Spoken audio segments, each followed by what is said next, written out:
Paris was cut short by protesters today. Police called off the final leg of the run after several delays caused by demonstrators. The torch completed its trip through the city aboard a bus. Protesters started early, climbing the Eiffel Tower to string banners condemning Chinese government actions in Tibet before the torch run got underway. Thousands of demonstrators lined the relay route and hundreds jostled with police. Several tried to douse the flame with water. On at least 3 occasions, officials extinguished the torch and loaded onto a bus to be driven away from demonstrators. At times, security was so tight the torch disappeared behind a wall of police. There have been more than 24 arrests. And CTV's Tom Kennedy joins us now. Now, security officials extinguished the flame 3 times in Paris. The situation must have been fairly desperate for them to do that.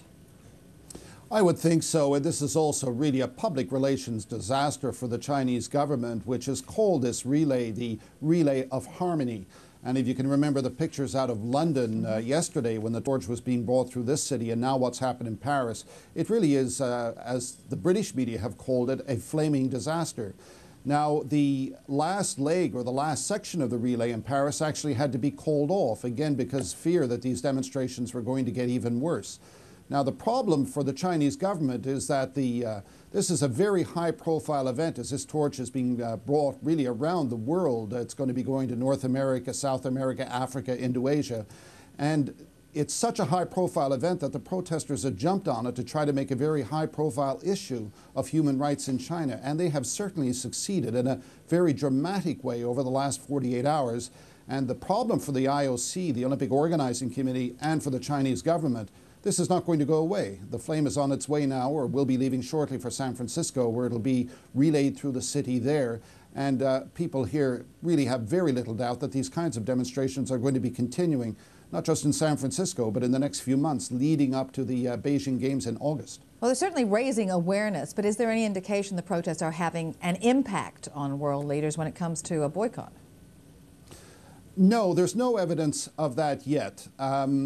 But the fact is they have pushed the issue of human rights in China. They have pushed the issue of Tibet very high up in the minds of the public, and perhaps as well in the minds of governments around the world. And in this sense, it's an enormous success for them. Now, whether or not this will lead to any kind of a boycott in China, I think it's actually highly unlikely, although it depends what happens over the next few months. But the mere fact that many people in the world are thinking about Tibet now, they wouldn't have been if it wasn't for these demonstrations. Have we heard from Chinese officials? If so, what are they saying? Well, they are calling this vile, the kinds of attacks that have been happening on the torch. What's interesting as well is the way the Chinese media has been reporting this in China. One of the headlines in the China Daily this morning read, warm welcome in cold London, referring to what happened yesterday. Now, only half of that headline was correct. London was very cold yesterday, but it was not a warm welcome for the torch. This is very difficult for the Chinese government, and really no reaction to the outside world except saying this is utterly vile, and it's a complete contradiction of what the Olympics are supposed to represent. London Bureau Chief Tom Kennedy, thank you very much. You're welcome.